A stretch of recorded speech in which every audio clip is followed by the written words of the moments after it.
Well, good evening, hello, and welcome to Maxspeedtv. Thank you very much, everyone, for joining me tonight as we are here doing the OP Racing Superspeedway Series at Daytona circa 2007. That means all those wonderful bumps and dips and difficulties of this massive 2.5 mile track are going to be on display for tonight. But before we go any further, I want to give a big shout out to those who have made tonight's broadcast possible. Big thank you to Walls Beard Co. Check out wallsbeardco.com for all of your beard balm needs. Colby's Eye Paints. Find Colby's Eye Paints on facebook.com/Colby's Eye Paints. He is a personal sponsor of my sprint car team. And I'll tell you what, those sprint cars he kicks out just automatically win races. The Ohio IndyCar League, broadcasted right here on Maxspeedtv. Make sure you check them out if you'd like to find an IndyCar League to join. Check out the Ohio IndyCar League. You can find them on Facebook as well. SimSpeedShop.com. If you are in need of a button box or have a custom button box desire, check out SimSpeedShop.com. And ibog.co, the official graphics overlay supplier for Maxspeedtv. Make sure if you, alright, let me say that again. If you have a Twitch stream or want to get into broadcasting, make sure you stop at ibog.co and get all your overlays there. And the Hershey Design Company, your one-stop graphics shop for everything you need. That's HERSHY. As I said, tonight we are at Daytona, but in the booth with me, I have a good friend of mine, somebody you might know, and that is Randy Post. Mr. Randy Rando Post. How you doing out there tonight? I'm doing good, KR. How's it going on your end tonight? Oh, not too bad, not too bad. I'll tell you what, we're going to be here at Daytona for 100 laps, and we're going to see some heck of good racing, because these guys are going to be out there bumping through these corners and trying to make it work. You ever been out here on the 2007 Daytona? Oh yeah, I had multiple races planned to race here, and I took it down because I didn't want to have a caution fest. But these guys, watching them race a little bit, I'm thinking we're gonna go pretty clean tonight. So this track can be treacherous with all the bumps and everything. I don't know how the NASCAR guys did it for so many years, because I like a smooth track. Man, I don't know. This is one of my favorite Daytonas. Makes you actually have to drive the track. But before we do that, you know, I do want to say tonight we're trying something different. We are being streamed live to Facebook, YouTube, and my personal Twitch channel. So we're trying something new here. I hope it all works out. So everyone in YouTube, thank you very much for joining us. Everyone in Twitch, how's it going? And if you're talking to us in Facebook, well, you're just gonna have to go somewhere else, because we are not paying attention to that one. So that being said, Randy, let's talk some racing. Oh, I love racing. These points here, these guys, as we display the points, Josh Milam is your points leader, Cody Ober in second, Kelly Milam, father and son team, Josh Milam, Kelly Milam in third place. Fourth place, Derek Conley. He's got those 2 wins. Then Travis Elliott is in fifth. And he did pick up a win last week, but this broadcaster is lazy and forgot to type that in. Yeah, that's always unfortunate. Guy worked hard for that. He did work hard for that. Let's see if we can rectify that. And done. Look at that. Look at that. Oh, man. World-class broadcaster right here. World class. Fox Sports actually called me. I had to turn them down, say this gig just was too much fun. NBC's where it's at right now, is what KR's thinking. Yeah. I can't even spell NBC. So anyways, tonight, 100 laps, 3 stages. First stage is 25, next stage is 50. And then a final 50 lap sprint to the end. We do have 2 fast repairs on tap for here tonight. And also, don't forget, coming up later on, we'll be qualifying here in just about 2 minutes. The OP Racing Superspeedway Series will be doing Talladega next Monday. Tomorrow, Tuesday, July 31st is the wrong date on that as well. You know what? Someone's had a rough week. We're just gonna move on to the national anthem. How about that? Can we do the anthem? You think I can mess that up? I don't know, man. That's on your end. I think you got it though. All right. Well, we'll do it. All right, guys. As we like to do here on Maxspeedtv, it's time for the anthem. We take you down onto the track for our opening ceremonies. Ladies and gentlemen, please rise. Please remove your hats. Oh, say, can you see by the dawn's early light what so proudly we hailed at the twilight's last gleaming, whose broad stripes and bright stars through the perilous flight o'er the ramparts we watched were so gallantly streaming, and the rocket's red glare, the bombs bursting in air, gave proof through the night that our flag was still there. Oh, say, does that star-spangled banner yet wave o'er the land of the free and the home of the brave?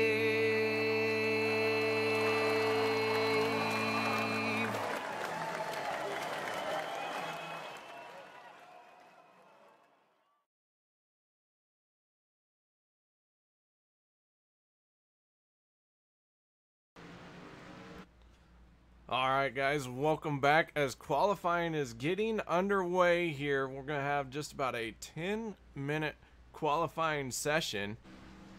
And yes, I really messed up. Travis Elliott was not the race winner. That's why it was not marked. Cody Eldred was the winner last week, and he is not inside the top 20 in points, so that is why last week's winner was not displayed. So there you go. Also, I mean, that was a good attempt. I mean, everybody's gotta try. You can get you a trophy for that one, I think. Yeah, they give me a participation trophy. It's called a pink slip, said, find a new job. All right, so I think we're getting some times posted pretty quick here.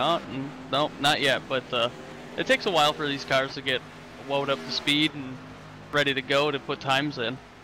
It does, and we'll see these guys run around the high side here for not only their out lap, but also on their first time lap. What they're trying to do is burn off as much fuel as possible, send those tires into ultimate grip levels, especially here on this bouncy Daytona track. And then we'll see these guys start to dive down onto the yellow line as they come through the tri-oval and really start their fast lap. Yeah, and I tried to, when I drove this track a little bit ago, I tried to keep it on that high side, and it's scary because there's a lot more bumps up there, and it can be really treacherous to try and keep it on that high side up there. Yeah, it is, and you know, we are going to see these guys 2 wide, maybe even 3 wide tonight during the race, but right now it's single car qualifying. As Josh Milam right now does have the pole position, and as I say it, Greg Adams Jr. in the 12 machine, he's going to jump to the top of the charts. But as we said, these guys are all starting to drop down to the yellow line, and they are going to just hug that line as they go down the straightaways here. Yeah, and I'm not sure which person you're watching right now, but watching a couple different guys running, and they're all hugging that white line as hard as they can to try and get the fastest way around the track here. Right now, I'm watching the 07 of Scott Bellum. Scott, very interesting driver. I enjoy getting this guy's stories, all sorts of good stories from Scott. I'd share them with you, but there could be young ears present.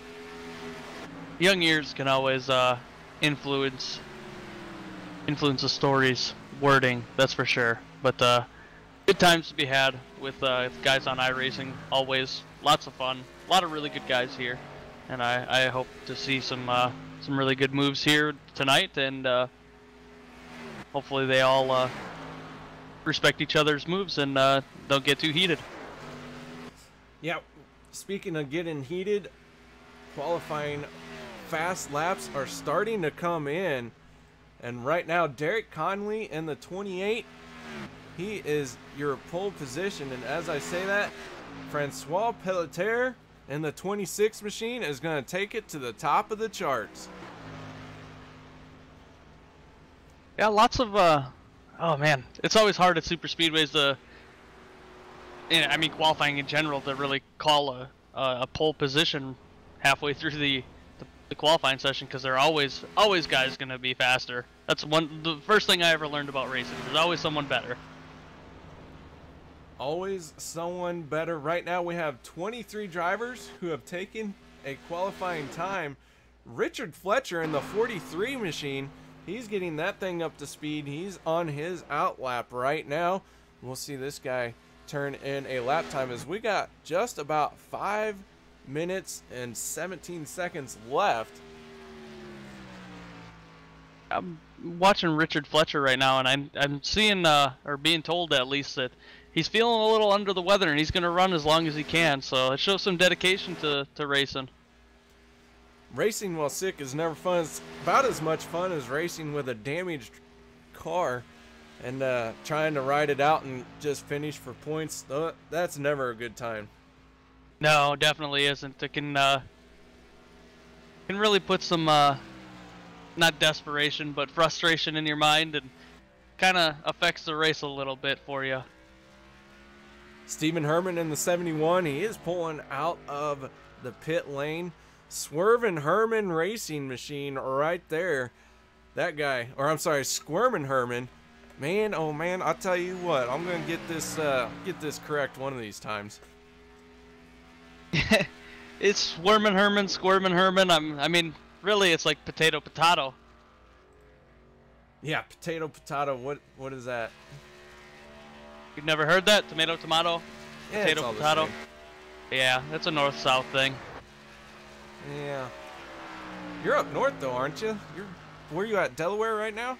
Yeah, I'm in Delaware right now. We'll see how long I stay here. Yeah. We'll let you stay in Delaware or Alaska. Far away from me. I mean, I was in Missouri for a little bit as well. I mean, I've been all over the place. All right, Squirmin' Herman in the 71 machine. He is the only car out on track right now, as we are still about 3.5 minutes away before the race starts. Francois Pelletier in the 26 is our pole sitter. Derek Conley with 2 race wins this season, sitting in second. He is the only multiple race winner. And you know what? We only got just a handful of races left here before the chase starts. And these guys really starting to get desperate to get a win and lock themselves in, especially those on the outside looking in. Yeah, and super speedway racing, I'm going to throw it back to a little bit of personal experience with myself. I know for a fact in a super speedway league, it is really hard to get 1 win, much less 2. I mean, especially back-to-back. I've seen a guy get 1 back-to-back, and it was pretty crazy to have happen while we were running that league. We're going to ride around on a board with Squirmin' Herman. You can see just how much that car bounces around. Even down the straightaway, this car is wiggling. He's out there by himself. We're about ready to put 30 more cars, or I should say 29 more cars out there with him. and he's bouncing around like this all by himself. Oh man, this is going to be a great race tonight. Yeah, I'm really excited to see this.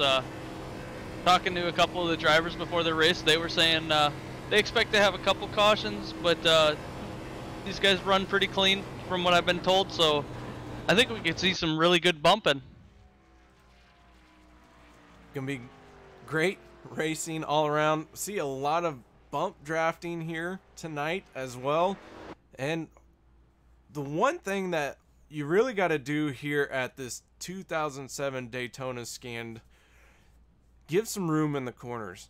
Not a whole lot of side drafting is going to be happening as these guys work their way into and through these high banked corners. So with that kind of room being given, it does tend to create situations where we're able to get very long green flag runs. Yeah, if you give people room, we're going to get green flag runs. It's usually when you're kind of getting antsy, you want to get to the front, you know you've got the car to get up there, and that's when you kind of stick a nose in somewhere where maybe it shouldn't be, and that's when chaos can happen. I like chaos. Yeah, chaos is always good. Yeah. Well, while we wait for these guys to get their final instructions from race control, final 40-some seconds of qualifying here, we'll ride high atop the blimp here. You can see that big old Lake Lloyd from this view. I'm not sure I'd want to go swimming in that. I don't know. Would you go swimming in Lake Lloyd? I mean, if I was promised race car parts, absolutely. Oh, I think there's a few down in the bottom of that thing. Is that where the race car graveyard is? V2? I mean, oh, Dale Jr.'s got one in his woods. I think so. All right. Well, then I guess I'm going for a snorkel. Let's go for a swim. So time's clicking off. I'll tell you, we're gonna have fun tonight. Let's have some fun. We're doing something different. It's gonna be interesting. So yeah. Yeah. The last time I seen these guys run, I think was the All-Star race at Monza left turn, and that was quite a fun race to call. All right, so the guys are starting to take to the grid, and while they are on the grid, that means it is time for our starting lineup. Brought to you by Walls Beard Co. Row number 1, Francois Pelletier in the 26, Derek Conley in the 28. Those two making up row number 1. Row number 2 will be Doug Rice in the 35, Kelly Milam in the 46. Row 3 will be Ernie Williams Jr. and Jordan Wright. Row 4, Trishan Walker in the 17 and the 12 of Greg Adams Jr. Row 5, J.R. Hager and Lucas Cram in the 44. Keep your eyes on that 44 machine. He's going to be pushing for the front here all night long. Squirmin' Herman in the 71 and Landon Loper in the 23 will make up row number 6. Row 7, DJ Mitzel in the 61, Josh Milam in the 7 machine. Randy? Yes, how about sir. you take us the rest of the way through? All right. You were left off at the 07 or the 7? We are on row 8. All right. So we've got the 29 of Cody Eldred and the 39 of Jacob Sayers. Row 9 is going to be the 84 of Len McNeese and the 15 of Alex Green. Row 10 is going to be the 3 of Robert Payne and the 14 of Aspen Belvin. Row 11 is going to be the 07 of Scott Bellum and the 37 of Glenn Bundren. Row 12 is going to be the 43 of Richard Fletcher and Rick Greenaway in the number 1. Row 13 is going to be the 21 of R. Chase Berry in the 21 and the 68 of Mark A. Vega. Row 14 is going to be the 11 of Joshua Durham and the 33 of Steve Thomas. All right, and that is your field. Mark Vega is our actual live race control, so he will not be out in a car, but he is Lord and Master of this race here tonight, so to speak. Yeah, it's always good to have a live admin, so we want to thank him for taking time out of his day to help these guys and help issue whatever needs to be issued. All right, working their way down the backstretch. Lights are out on the pace car. We're going to be going green flag racing to kick off all 100 laps here tonight. But like we said, there's going to be 2 stages here tonight. First one will be on lap 25. That will be the end of stage number 1. And then the end of stage number 2 will be lap 50. Should a caution come out and change that, Race Control let us know who they have put as the leader, and it's typically who was in front when that caution comes out. Yeah, and the stages can always be kind of detrimental because you can always, a lot of people get antsy. They want those stage points, and it can cause some havoc towards the end of the stage there. All right, pace cars hit pit road. Green, green, green. Green flag is out. These drivers are getting up to speed here. Away we go, man. I can't wait. Yeah, and then we got the 46 of Kelly Millam all over the back bumper of the 28. And as my Derek Connolly, my time screen was freaking out for a second, so wasn't able to get the name right away. But yeah, he was pushing them hard on the start. Working their way through 1 and 2. Already you can see these cars bouncing. Still not up to full song yet. These guys, the 26 of Francois Pelletier and the 35 of Doug Rice, hooking up nose to tail. That is your first 2 cars on the inside row. The 28 and the 46 teammates working together on the high side. We got one slow I had seen. He kind of ducked off on the backstretch. I'm not sure what happened, but that's the 25 of J.R. Hager. He ducked off on the backstretch. So I hope everything's all right and he's going to be able to run the length of the race tonight. JR is definitely slow and losing ground here, is in danger of losing the draft here very early on, already on lap number 2. And these guys still side by side. As I said in our pre-race show, giving a lot of room through the corner, helping these guys work that out. You know, going through those bumps, giving each other a lot of respect. Yeah, we got another one that's going slow on the backstretch here. The 61 of DJ Mitzel going a little bit slow, breaking off from that pack.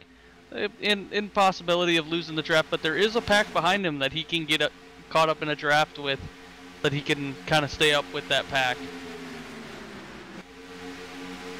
So it looks like 2 different packs are starting to develop here as we are on lap number 3 now.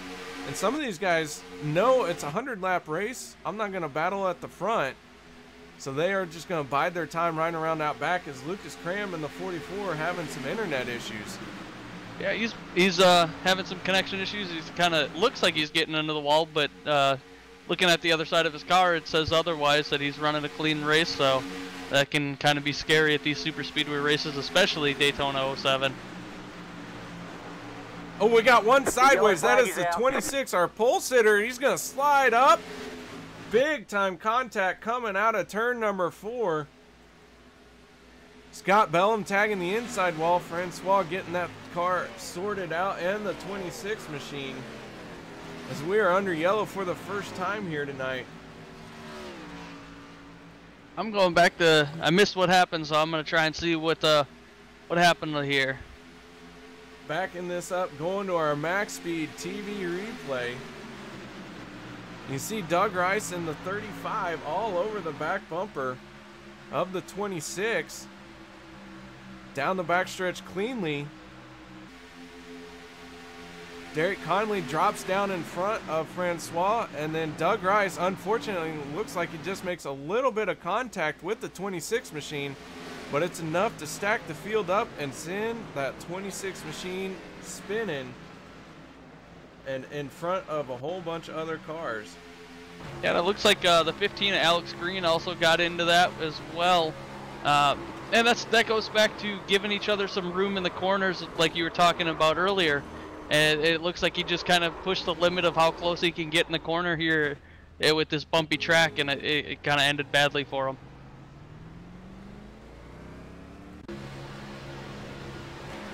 Going on board with Doug Rice. You see he just gets into this back bumper a little bit.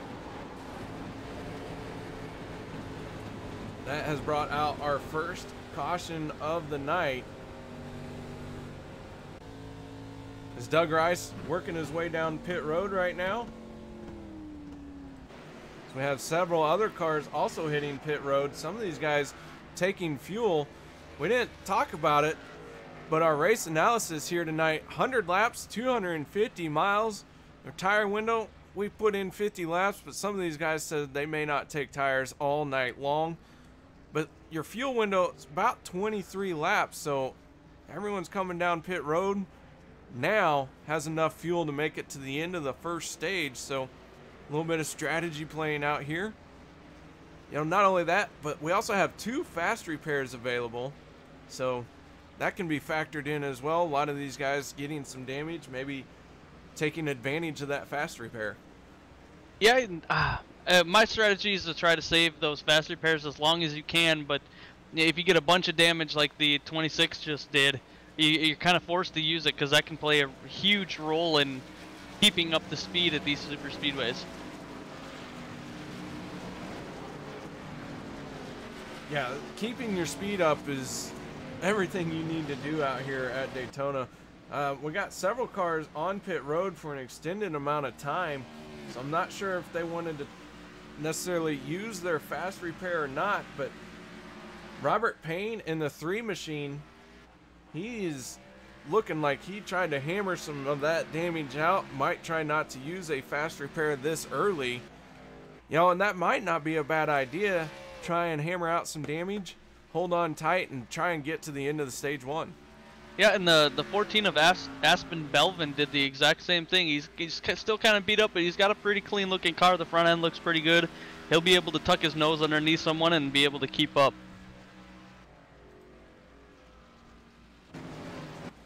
All right, your race leader is Derek Conley in the 28. We're going to step away for a minute. We'll be right back after this.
Welcome back, ladies and gentlemen, to Daytona, where the field is starting to form up behind the pace car.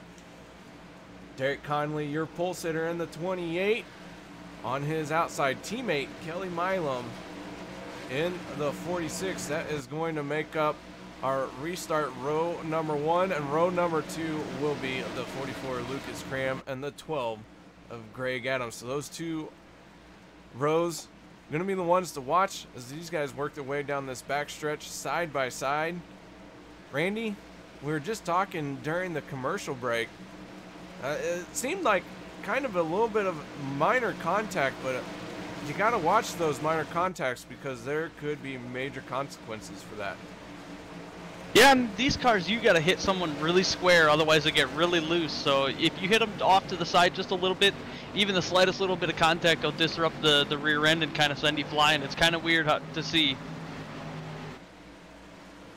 Yeah, and that is pretty much what happened out here. But field getting ready to come to the green out of turn number 4. Most of them are still trying to catch up to the back of the pack.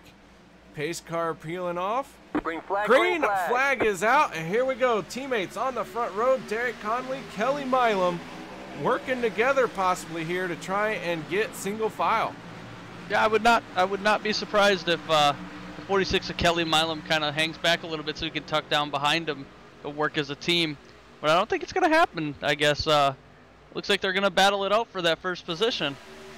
J.R. Hager dropping to the back of the pack once again on that restart. He crossed the start-finish line, pulled down in the inside before he even made it to turn number 1, and the field blew past him. Here is the 44, Lucas Cram, making some moves to get to the front. He started in about 5th row, and here he is, lap 8. Now he's your race leader, but not yet registered as leading the lap. Got to get to that stripe first. Yeah, and you said earlier he was going to be battling tooth and nail to get that first position, so I think that's what we're seeing right now. At 46, Kelly Milam leading that lap, and so he stole some thunder from the 44 Lucas Cram, but Kelly Milam, he's looking for his first win of the season. Despite not having a win, he's sitting in 3rd place in the points overall. Yeah, and him and Landon Loper, they took quite a dive down to the inside there in the middle of the corner. That's always risky business on these super speedways, but they were able to clear that bottom line and take 1st and 2nd. Landon Loper in the 23. Right now he is your race leader. He started 12th, so he's made some good solid moves, able to get through that pile up that brought us out under our first caution without any damage. So here he is. He's leading the laps now. Yeah, and the 71 of Stephen Herman and with the Squirmin Herman Racing team, he's squirming his way up to the front as well. He's sitting 2nd on that top line, so hopefully they can get back up to the front and put him up front for a little bit, lead a couple laps. Lucas Cram leading that outside line, and the 23 of Landon Loper leading the inside. These guys side by side through 3 and 4. You see a big wiggle through these cars. All the bumps, all the wiggles, they're going to be fighting that all night long. That is just not only physically draining, but also mentally draining, as you have to stay on top of the car almost the entire track, almost the entire lap around this large 2.5-mile track. Oh yeah, all 90 of them now, as we've ticked off 11 laps so far, or 10 laps so far. So there's a lot of racing left, and these guys are just getting a feel of what it's going to feel like on those bumps, up to speed and everything. That is, we see the 23 of Landon Loper losing some ground down the backstretch. He's going to charge right back through here as they come through the corners. Lucas Cram in that high side, not able to carry the momentum that they had through 3 and 4. Yeah, these guys on the inside, they're getting a great run out of turn 4. I don't know what they're doing, but they're looking really good out of turn 4 on that inside line. Glenn Bundren in the 37 machine. I haven't got to talk about him yet tonight. He does have a win on the season, but it was deemed encumbered. So he's still one of those drivers on the outside looking in. Here he is working his way to the front. And Bundren, he started 22nd. So he's made some heck of good moves. Yeah, he could definitely be up there for the Hard Charger Award. Ooh, as we got the 19 spinning around, it looked like. I think that was the 19. Lots of cars in this pile up here. Our Chase Berry really slowed it down to get through that one. Rick Greenaway in the 1. He's got heavy damage. Jordan Wright in the 19. As you said, we saw him go airborne. We're going to have to back this up a little bit, go to our Maxspeedtv replay, and see exactly what happened to Jordan Wright in this 19 machine. Yeah, he went for quite a ride in that 19 machine. Down the backstretch, everything looking good. He's got the 3 of Robert Payne right behind him. And it looks like a little bit of net code between the 3 and the 43.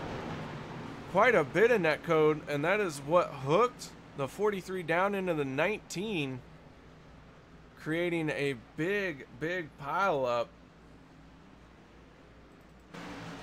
We'll back this up one more time. We'll watch this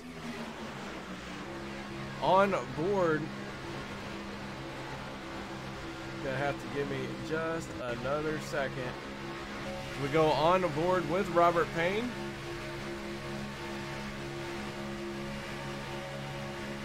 Down into turn number 3, lifting, making contact with the 43. See the 15 of Alex Green also getting a piece of the action. So another caution here, and several drivers coming down pit road now. In fact, some of our leaders included in this. Yeah, and I'm scoring that only 4 people so far. 5 people have stayed out, so that can be risky because these guys are going to be on new tires behind them. So I'm curious as to how well these older tires are going to hold up.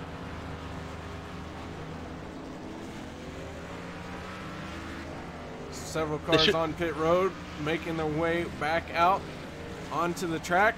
While these guys get the damage fixed and get everything sorted, we're going to step away for a moment and we'll be right back after this.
Welcome back to Maxspeedtv here at Daytona 2007. Tonight's broadcast is brought to you by Walls Beard Co., Colby's Eye Paints, the Ohio IndyCar League, SimSpeedShop.com, iBog, and the Hershey Design Company. Guys, while you're here, if you haven't done so yet, please make sure you give this broadcast a thumbs up. Subscribe to Maxspeedtv if you haven't done so yet. And while you're down there, make sure you check out the links provided for all of our sponsors here at Maxspeedtv. And if you do, tell them we sent you. We'd appreciate it. They'd appreciate it as well. So, Randy, lights are out on the pace car. Field really starting to get formed up once again. And that 37 machine of Glenn Bundren, he's second car outside. Yeah, he could have a good chance to really give a run for give these front runners a run for their money. And it's starting back at, I think he said 22nd. He's really moved up the field, so he's making good moves to get up front, and hopefully he can hold it up there all night. Our first two rows for restart number 2 here will be Lucas Cram in the 44, Derek Conley on his outside. Row number 2 will be Kelly Milam and Glenn Bundren. Those guys getting ready to head to the green as they work through 3 and 4. Josh Milam in the 7, he's starting to creep up into the picture here. He is going to be the third car in that outside row. So we'll have to keep an eye on him as well. Yeah, lots of team racing going on here. As the pace car dives off, and Lucas Cram's going to lead him to the green flag. Green flag is out. Lucas Cram gets a good jump with the 46, Kelly Milam behind him, pushing him to the decent lead here. Looks like the 37 of Glenn Bundren's going to drop down low and leave the 28 out to dry. Yeah, Bundren dropping down low. That will leave Derek Conley all by himself. He's hoping he'll get some help here soon as he's starting to lose some ground to this inside line. Yep, the 7 of Joshua Milam is coming up. They're giving a good push. He'll be able to get back up there pretty quick. Yep, starting to already close that gap. In fact, he might even have enough run coming out of turn 4 to lead this lap. Lucas Cram in the 44 is led for 6 laps here tonight. Derek Conley, he's also led for 6, so tiebreaker about ready to happen for these two. Yeah, and it looks like Derek Conley's going to get it for the tiebreaker there by about a nose. Yeah, he is scored as the lap leader on that last lap. Now he's going to dive down to the bottom lane, leave Josh Milam in the 7 out high and dry. Left his teammate. Just said, see you later. I'm going to go down here to the inside. Yeah, maybe they're trying to work together and get both of those cars up there. Try and be 1-2. I mean, you got the 46 of Kelly Milam back there as well, so maybe they're going to be working some team strategy to try and get 1-2-3. Very possibly. You know, if only we had a radio for team communications and know what their strategy was, but right now, all we can do is speculate. Yeah, speculations can always be kind of scary. You don't want to make too many judgment calls on their behalf, but I could see them trying to go 1-2-3 here. Well, they're about ready to pull it off as Lucas Cram in the 44. He has gone to the high side here. Now he's getting a run with some help from the 7 of Josh Milam. Those guys really all race long are going to be switching spots, switching lanes, finding different partners to work with. Maybe it takes 2, 3, 4, or 5 to tango. Yeah, I would definitely think at least 5. 5 in a row, you're going to get a really good run. And after watching this race for a little bit, I'm seeing that high line might be the faster line, which is a little not typical for Daytona, especially on the repave. That bottom line always gets more momentum coming out of the corner, and it can be it'll be faster come the end of the race. So these guys are getting a lot better run on that high line. We'll go on board with Glenn Bundren in the 37. You see that high line working down the backstretch with a good head of steam, but as soon as they go into turn 3, the inside line just charges right back. Yeah, and I think would not surprise me if the outside line comes ahead off of turn 4, as it looks like they might have, and the 46 of Kelly Milam's going to lead him to this lap. Milam leading that lap with some help from the 44 Lucas Cram. You know, lap after lap, it's already starting to wind down. Lap 25 is the end of stage 1. These guys are going to really start jockeying for position to get that stage win. Yeah, we've got the one of Rick Greenaway looking back on the couple spots back here. He's looking to get around some guys and try and work his way up to the front back there. So you can already see him trying to get ready to make moves for positions. That all black number 1 Rick Greenaway, red number 1, it almost looks like that car is in mourning. Yeah, kind of like the man in black. Yeah, kind of like the man in black. I think Rick Greenaway said he was running a special paint scheme in honor of NASCAR news and events that have happened recently. So he is honoring, or in mourning, I should say, for recent events. A lot of news about it today that we don't necessarily need to cover. Oh no, that it's very accessible if you really want to, if you haven't been caught up to speed yet. But yeah, Rick showing a bit of his humor out here tonight. And you know what? That's the best thing about some of these paint skins. Really allows you to express yourself. Oh yeah, you definitely see some wild pit schemes or paint schemes every now and then, and it kind of makes you chuckle.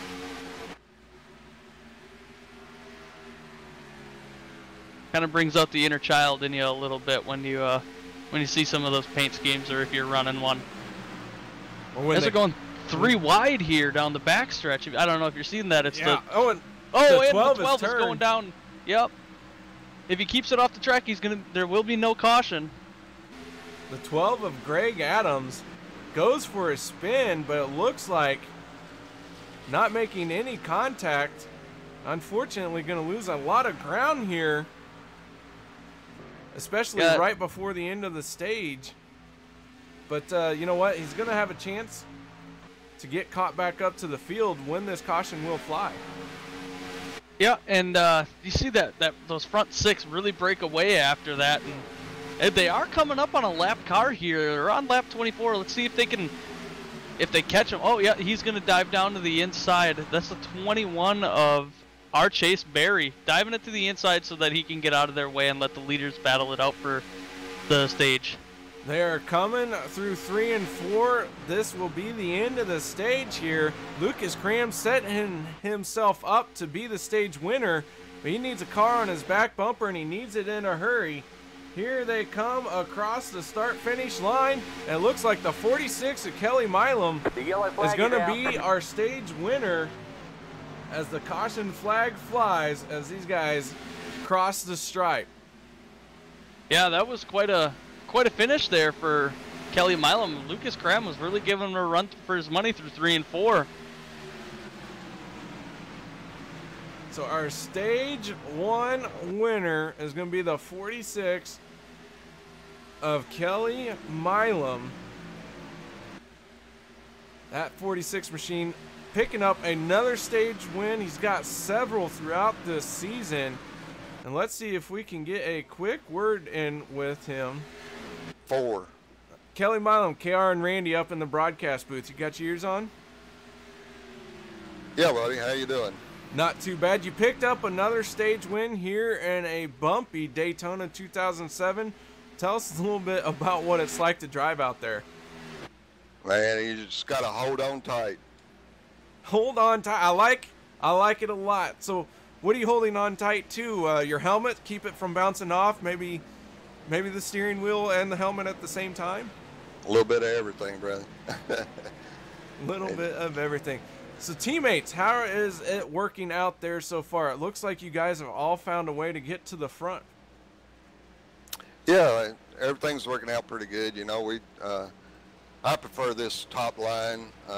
Derek really don't care where he's at, so you know, it's working out there. Lucas was going to try to take me there on the inside, and my teammate jumped up and helped push me to that win. Well, congratulations on your race win, man. Prospects going forward, how do you think the rest of the race is going to go? Hell, hopefully we can do it with few cautions and stay up front here and not have a incident like I did last week.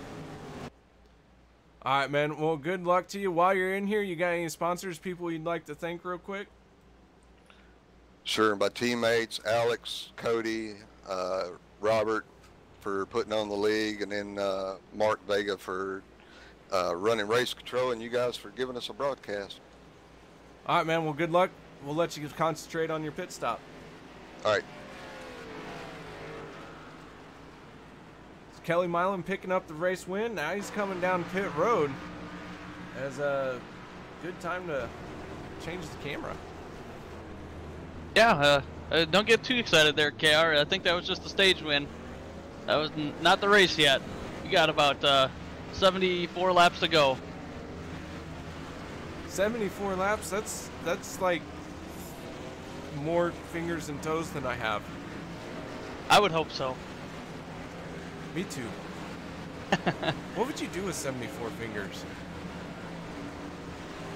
Oh man, I don't know. I think my grip would be a lot better. I'd be able to catch a baseball instead of dropping it. Right. Maybe I'd be an NFL superstar. I don't know. The 84 machine of Lynn McNeese. Right now he is your race leader. He has been on and off pit road. That was several laps ago. He might be staying out, maybe trying to get track position now. Yeah, he's got 13 laps on these tires, and we did hear earlier that some of these guys weren't going to take tires at all. So I don't know how long he can last on fuel with 13 laps already on it. But maybe he can try and stretch it out to the next stage. I don't know if it's possible, but it'd sure be cool to see him try. Well, we'll find out. If it's anything like stage number 1, he's going to have another caution or two to decide when to hit pit road. Oh yeah, and that's always a gamble for sure, and not usually a gamble I'm really willing to make. I like to look long run instead of short run.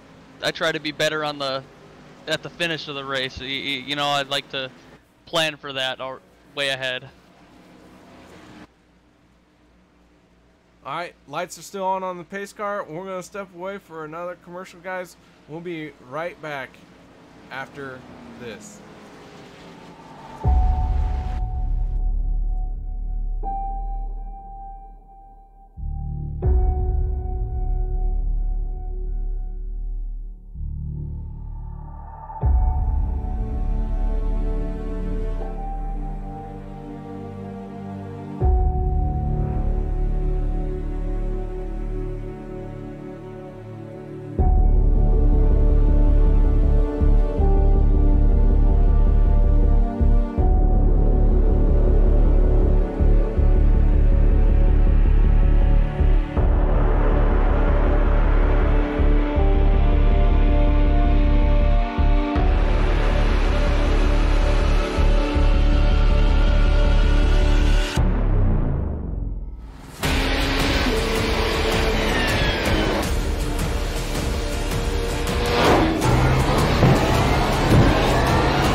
Welcome back, ladies and gentlemen. The field is all formed up, all nice and purdy, 2 by 2, multiple rows deep. Pace car getting ready to peel off here. We are going back to green flag racing. There it goes. Green flag is out. Lynn McNeese getting onto the loud pedal. Got to get through the gearbox cleanly on those older tires. Lucas Cram in the 44 pushing that 84 for all he is worth. These guys going off into turn number 1. Yeah, if you miss a shift on old tires, man, that can, even on new tires, especially at these super speedways, these guys are clicking through the gears to try and get up to speed as fast as they can. And if you miss a shift, oh man, you were gonna drop back so fast. It's almost like these guys freight train by you. It's cool to see, but it's not cool to see when you're in that position. Yeah, you don't want to be the one getting freight trained. You don't want to be the one get left on the high side with no help. But even worse, smack dab in the middle of a 3-wide situation when you're in the sucker hole. Yeah, going 3 wide, especially if you're the slow one, that can be really, really scary as a driver, because if you move just the slightest little bit, you could cause a major accident, and you really don't want to have that happen. That 84 Lynn McNeese, he is holding on tough though, and he is registered, has 4 laps led so far here tonight. So we got new challenger to the front, and along with the 71, a Squirmin' Herman. Oh, excuse me. So I don't know, do these guys run like 50% fuel, or do they run full tank? So moving on to other questions that KR doesn't know the answers to. So the reason I ask is because if you run a full tank, Lynn McNeese is going to be good for the rest of the stage, I do believe, and that's just my estimation. But if they run 50%, he's going to have to pit for fuel. As you see, Lucas Cram, he's looking to take it 3 wide and possibly get around him. He might be letting off a little more than he wants to be on that low line. Yeah, I can tell you that they run 50% fuel. Their fuel window is about 23 green flag laps. Okay, I wasn't 100% sure on that, so I just wanted to clarify. That way we can expect for Len McNeese to pit if this goes green. We'll give a big shout out to everyone in YouTube chat. Thank you guys for hanging out with us, making our conversations interesting. We love reading what you're saying. And tonight, like we said, doing something special. We brought in the Twitch arena as well. People who have been talking on Twitch. And thank you very much for joining us. I hope everyone's having fun out here tonight. Stick around, say hello, comment. You know, it's never too early to pick who you want to win this race. But before the race win, we got a stage win. And right now, Lucas Cram in the 44, he's leading it. But Derek Conley in the 28, he's saying, no, give it to me. Yeah, and the 84 of Len McNeese did drop back a little bit. I don't know if it's because of those old tires or what's happening, but the 28 moving down kind of sucked them up a little bit, and they're going to be good to go. Across the line, Lucas Cram leading that lap in the 44 machine, working that high side with some help from the 46 of Kelly Milam and the 7 of Josh Milam. Right behind them is that 3 machine of Robert Payne. We saw Robert Payne get some extensive damage, get it fixed, hammered out, and it looks like he's used a fast repair on his more recent pit stop. We got the 37 of Glenn Bundren way slow with a lot of damage falling back pretty quick. I don't know if he tapped the wall or what happened, but he was on that high side real slow for quite a bit there, as he's fallen way back behind the pack now. Back in 18th position. Sorry about that. We did see Glenn Bundren come up out of the corner, get into that wall hardcore, right around corner exit, and it took him all the way to the corner straightened out before he could get off the wall.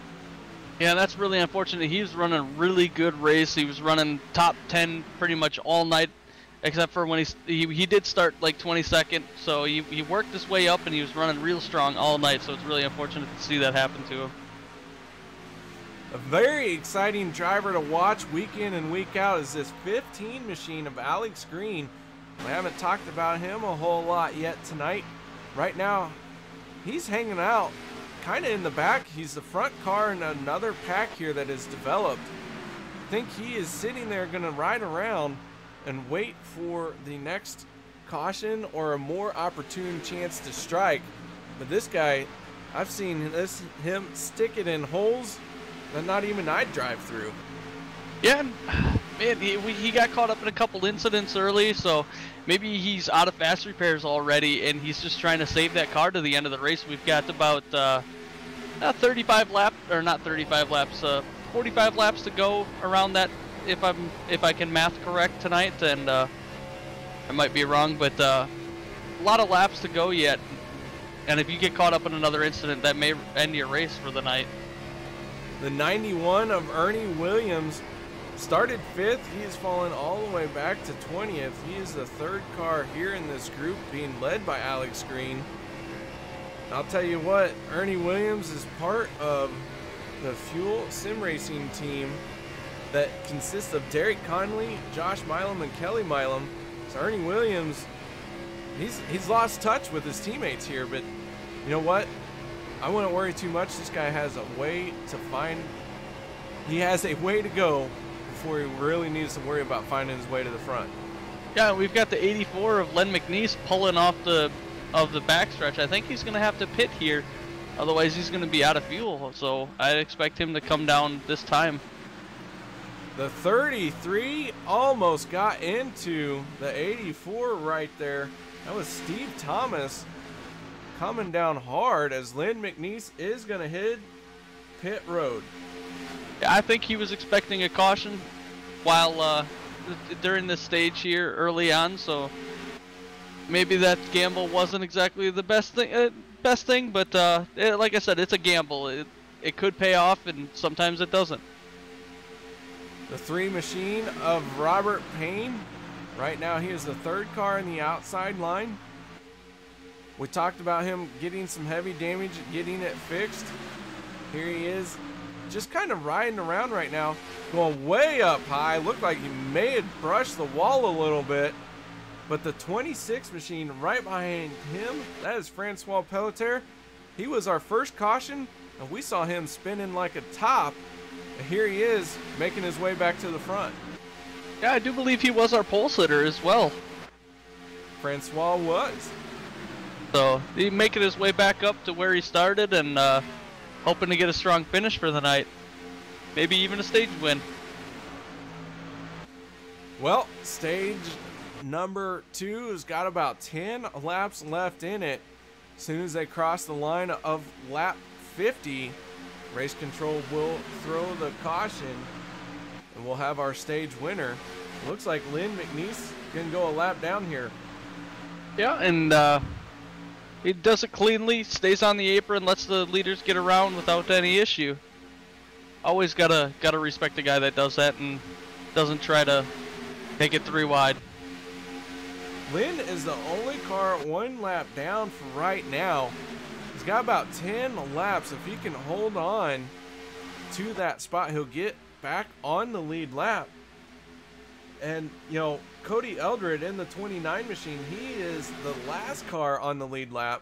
He's working with DJ Mitzel. These guys are on the front stretch. They're about a half a lap behind as they just now came out of the tri-oval. Yeah, maybe so those guys are trying to stay way back and not get collected in anything like we've talked about, and or they've just kind of fallen off. Maybe they got a little bit of damage and trying to keep it on track to get those points. Not 100% sure on what's going on there, but lots of different things. But they could always finish strong after this next stage. The 29 of Cody Eldred and the 61 of DJ Mitzel.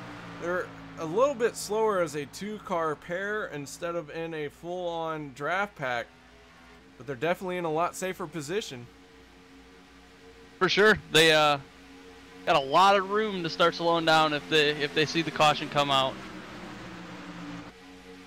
It's Kelly Milam, your race leader in the 46 machine. The 28 of Derek Conley right behind him. Teammates working together as we are within 10 laps of this second stage ending. We've had a good run here in stage number 2.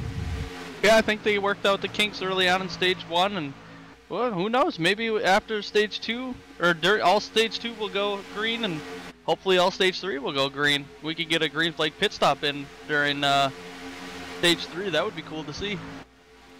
Very possible. As I said, you know, our fuel runs 23 laps. You know, and that can vary. That's about the average fuel run. We'll see some guys come in a little bit early. We might see some who can stretch it another lap or two.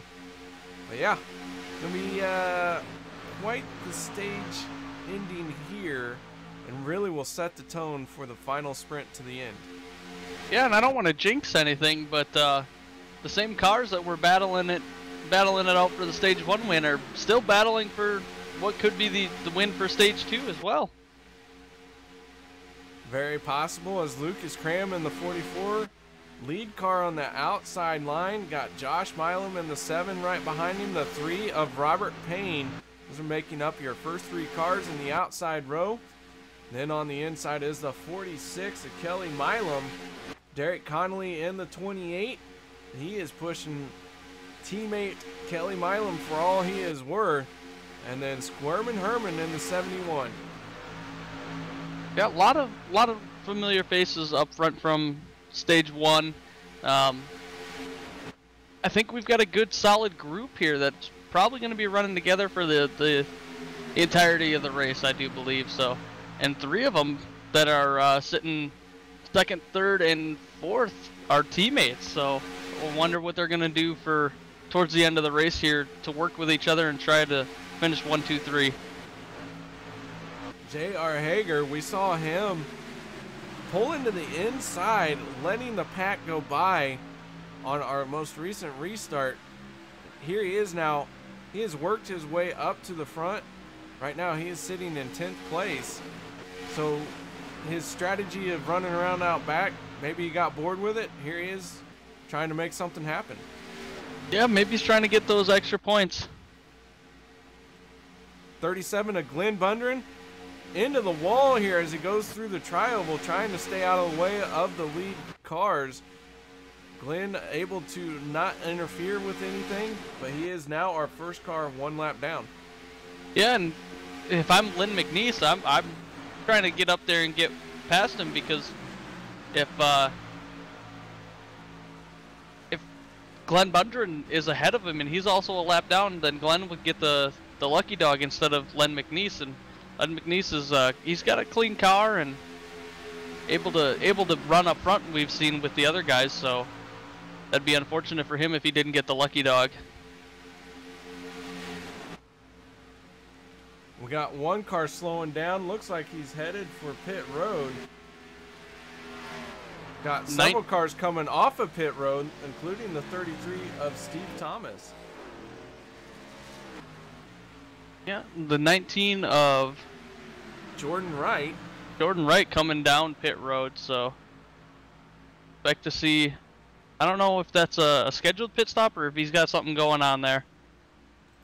Well, with everyone else hitting pit road, I imagine that these guys are just about out of fuel. The 14 machine Aspen Belvin, he is hitting his pit stall, except for he overshot it. Not something you want to do here when you are trying to get with a buddy on pit road. Oh man, I don't know if you just seen that, but the 26 got really loose coming out of 3 and 4. Almost went around, but he was able to save it. Dropped back a couple positions, but he able to collect it and keep it green. So the final few laps of stage number 2 is seeing several drivers peel off for pit road. A lot of these guys starting to run on fumes, hoping they can make it the rest of the way. It's going to be interesting to see if they can. Yeah, 2 more laps. I think they might be able to. These cars take about, I think it's like 0.4 to 0.5 gallons per lap. So if they've got 2 gallons in the tank yet, they should be able to make it. We might see a few more leaders. Here they come. The 7 of Josh Milam, the 28 of Derek Conley, and along with several others, they have hit pit road right before the end of the stage. So fuel strategy really taking its toll on our leaders here. We're going to see how this is going to shake up the field. 44 Lucas Cram right now, he is your race leader. Yeah, and there's 5 cars in that lead pack now, so I think these guys might be able to make it to the stage win and put a bunch of guys a lap down and try and give them that edge up on the start of stage 3. Robert Payne in the 3 machine. He is now out front. He is trying to lead and win this second stage, but he's got to hold on to his fuel. And right now, the 12 machine of Greg Adams, he's out front with a good run, but Adams is all by himself. Final lap here in this stage. Some of these lead lap cars, they need to use those lap cars as draft partners possibly to try and get that stage win. If Lucas Cram kind of tucks behind the 61 here, you may be able to get a run on the 3 and the 12 to bring home that stage win. Ooh, as they're going 4 wide on the backstretch going into turn 3, and they're looking like they're 3 wide coming into turn 3. Really tight there on the backstretch and able to make it through. Robert Payne in the 3. Here they come down the front stretch. Looks like the 44 Lucas Cram is going to win the stage. Greg Adams, the second, gets turned with Robert Payne. The yellow flag is out. And the caution flag is going to come out as those guys cross the start-finish line. Greg Adams goes for a spin, brings it to a stop. Right now, he is still scored in 4th place. If he can get that thing situated, he will only have lost 1 spot due to that spin. Yeah, that was a really good finish. They were battling 3 wide going through the corners for that stage, and it was unfortunate for Greg Adams Jr. to get spun around there. But good thing it was under caution, so that they can regroup and get some fuel in that thing, get some tires under it, and go for the win for the overall race to now. So our stage 2 winner is the 44 of Lucas Cram, and he is going to head for, maybe not for pit road. Pit road may not be open yet, and he might be in trouble as he is really slowing down. He might be out of fuel. Oh, that would be really unfortunate for Lucas. Yeah, he's slowing down real hard. Maybe you can ask one of those guys to help push. Looks like they are going to abandon him and get some spots as this 44 machine is desperately struggling. It looks like he's going to pull down and call it quits. Oh, he's going to man, have to take a long trip back to pit road. Yeah, that's really unfortunate after seeing him take that stage win. I really think he would have had a shot to take home the win. As we've got Jacob Sayers as well, really slow on the backstretch. So hopefully he can limp it back to pit road as well. All right, let's see if we can't get a word in with our stage winner. That is the 44 of Lucas Cram. Congratulations on your stage win, but it looks like it came at a dear cost. Yeah, me and JR, our teammate, tried pushing it, and I probably should have just pitted and gotten the black flag for pitted under closed pits, but I thought if I told it right there at pit road, it wouldn't take that long. I thought you could just push me back to my stall, but apparently I think it's going to take 4 minutes here, so I'm going to lose a lap right here, and hopefully I don't lose 2, but it's, yeah. Well, that is not something that you wanted to hear. Apparently the tow truck's taking the long way around, unfortunately for you, but congratulations on the stage win. Get back out there. It looks like minimal damage to your chances here, especially if we can get some quick cautions. Yeah, I hope so. I've been up there quite a while. I haven't used any fast repairs yet, so hopefully I can just get my lap back here and try to work on that win. All right, Lucas, any sponsors and shout-outs you'd like to give while you got a chance? Oh, yeah, I'd like to thank Nolan Murphy for being my quote-unquote car owner. I like to put the show on. Thank you for Racing Control, you for broadcasting. DJ, I got DJ JR and Jordan Wright in here as my teammates, so I thank them, and also, as usual, myself, and also The Truth, of course, inside of my race car for being my sponsor. All right, Lucas, well, we'll let you get back to chiding your crew chief on giving you bad information about how the tow truck was going to work.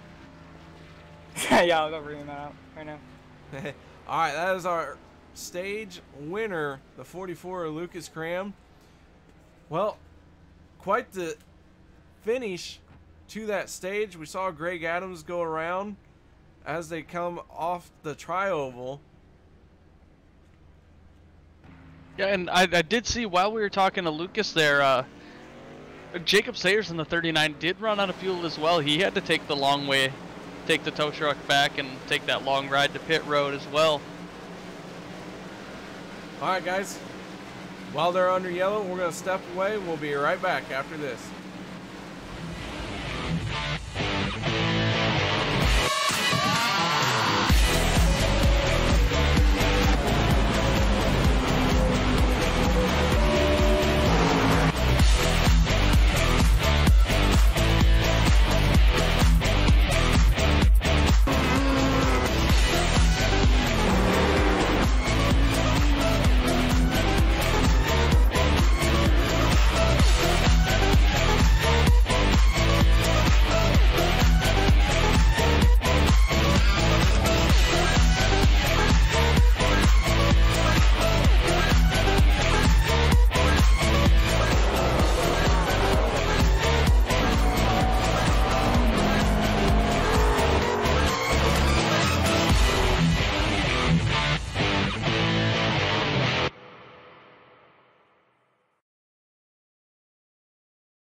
Welcome back to Maxspeedtv, ladies and gentlemen. Thank you very much once again for joining us. Tonight's broadcast is brought to you by Walls Beard Co., iBog, the Hershey Design Company, SimSpeedShop.com, the Ohio IndyCar League, and Colby's Eye Paints.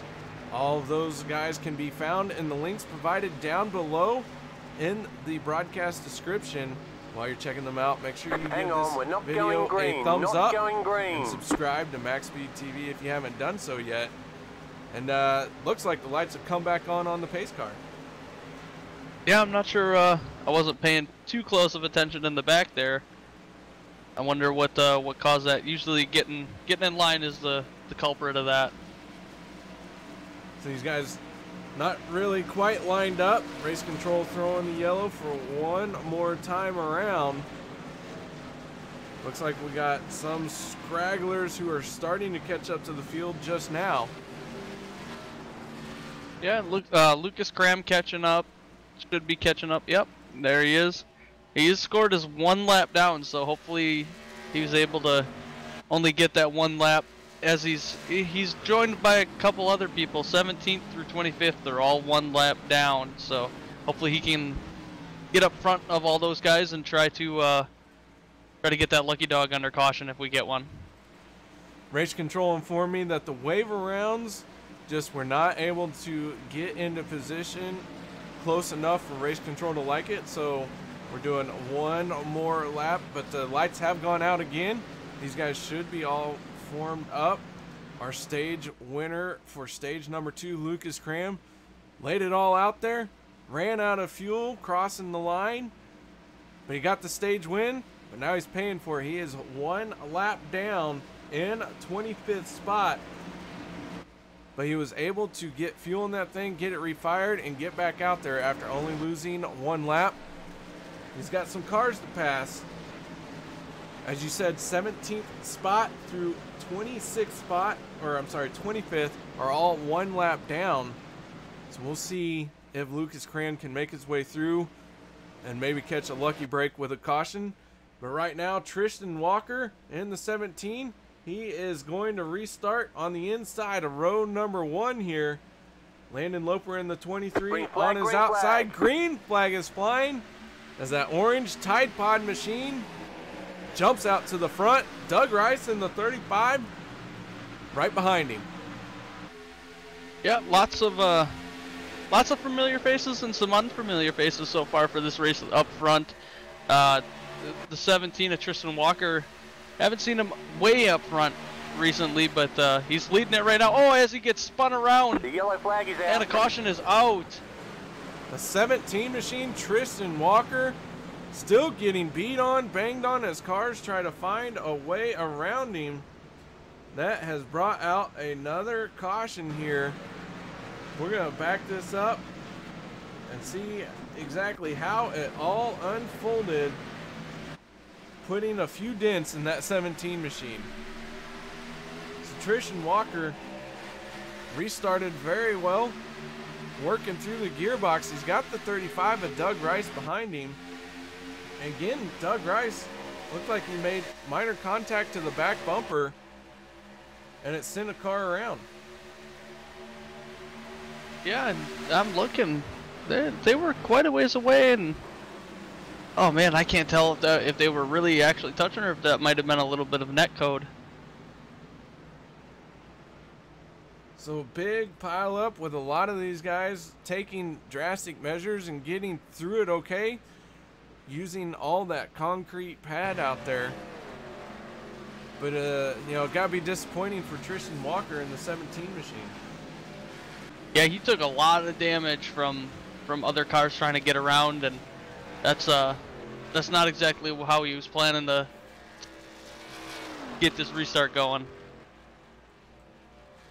No, that's not what he had in mind. That's for sure. Yeah, really unfortunate for him. I mean, guys like Joshua Milam, I think he got tangled up in it. He's still in second place, but got a little bit of damage. Kelly Milam, I seen got into it a little bit, and he's got quite a bit of front end damage. So hopefully those guys got fast repairs that they can use and get back out on track with the brand new car and be back in contention for the race win. Yep. Well, again, guys, want to give a big shout out to all of our YouTube and Twitch people in the chat rooms. Thank you very much for joining us tonight. You guys keep it interesting. You keep us lively. Now's a good time. Pick your race winner. Think about it. We're going to step away, discuss who we feel is going to win tonight's race. We'll be right back after this, guys.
the car behind me is my Chili Bowl midget, the one that I won the Chili Bowl with. And what's interesting about that is it's actually the car that iRacing scanned that's going to be available to all the iRacing members out there.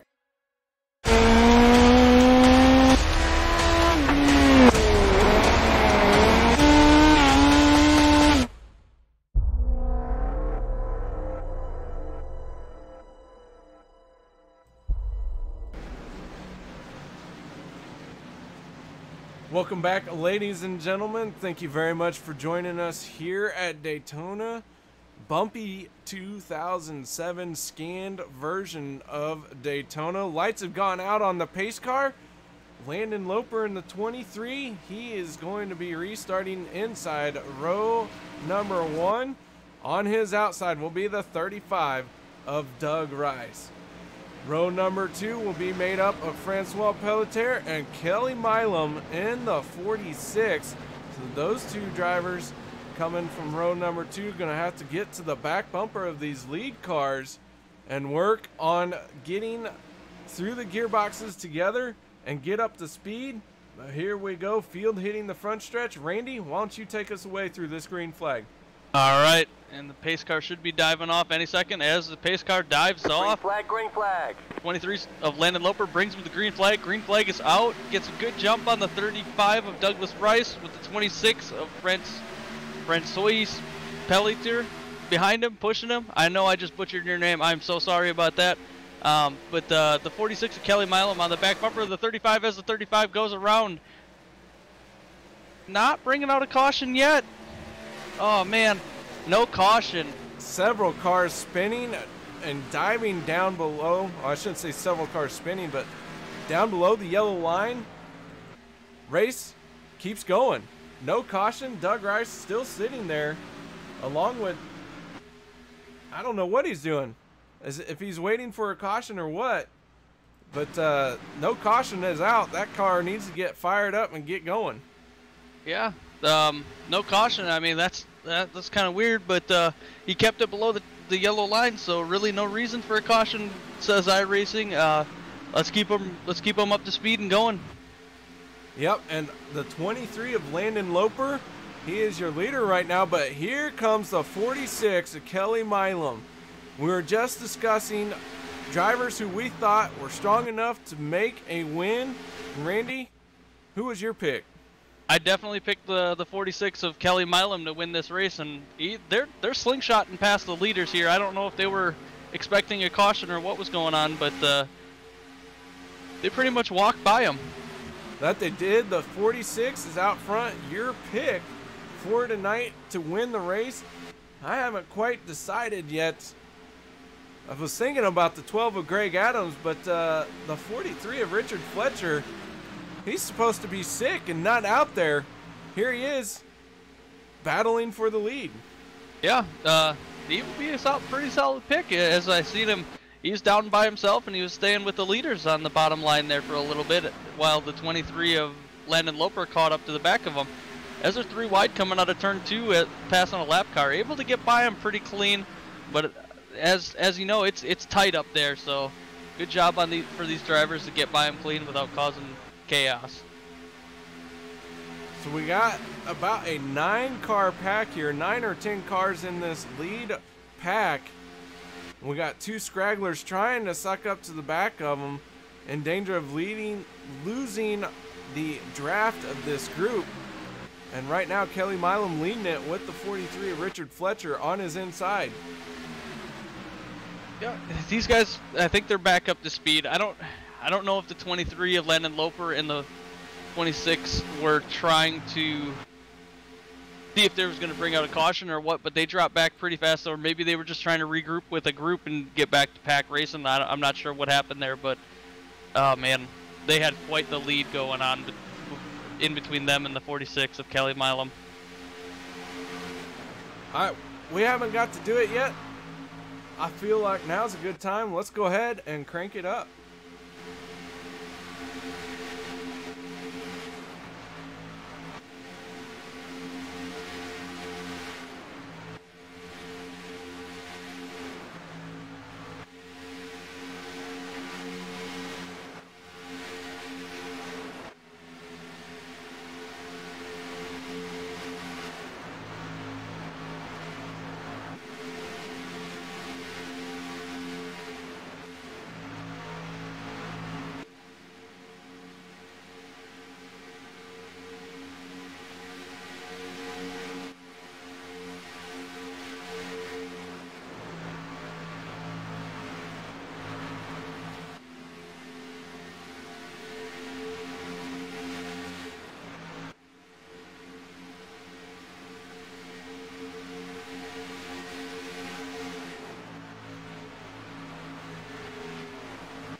Good old crank it up, never a disappointing time.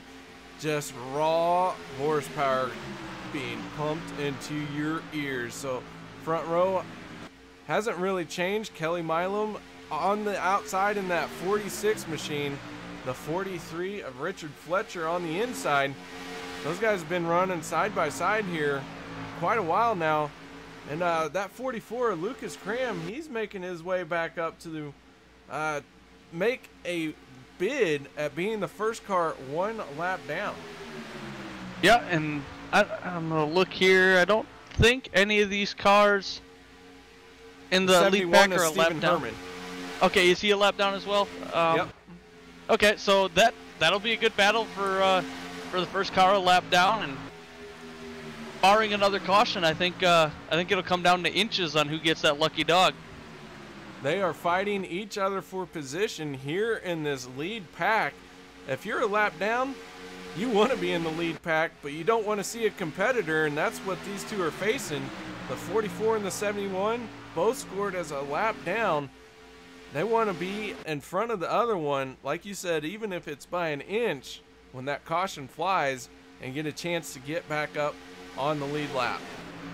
Yeah, and it looks like these guys are swapping that first car a lap down position almost every 5 seconds. I see one of them gets a little bit of a run on each other, and if I were Lucas Cram, I'd be trying to get to that bottom line to put 71 of Stephen Herman behind me, so that I know he's going to be behind me for sure, barring a caution, and then I wouldn't have to worry about it.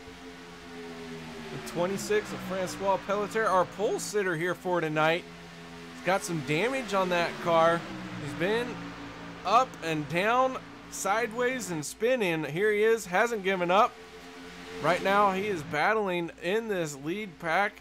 Might be able to pull off a win, and in order to do that though, he's got to survive a handful more of laps, and that's going to be tough. Yeah, for sure. I mean, we've got about 32 laps left, and that's a lot of racing. That's about 66 miles. So if you're driving on the highway, that'll take you about an hour to do. So this lead pack down the back stretch going into turn number 3. But our second pack here consists of Derek Conley in the 28 machine and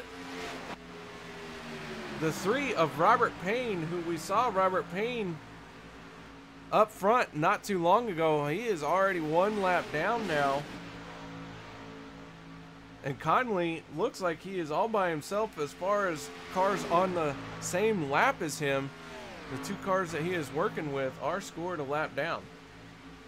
Yeah, lots of spread out racing after that incident in, I think that was turn 3, but everybody kind of checked up waiting for the caution, and it never came out. So a lot of different packs going on, a couple different ones and twosies, and a little bit more pack racing than usual. We go on board with Chase Berry in the 21. He is the 3rd car in this second group. You see Derek Conley just up ahead, along with Robert Payne in the 3. And Chase Berry burping the throttle here, keeping his distance, maybe trying to save a little bit of fuel. Speaking of fuel, these guys, before too much longer here, in about 10 laps, some of these leaders are going to have to make a pit stop. And in fact, Landon Loper, he's getting really close to running out of fuel based off the last time he was on pit road.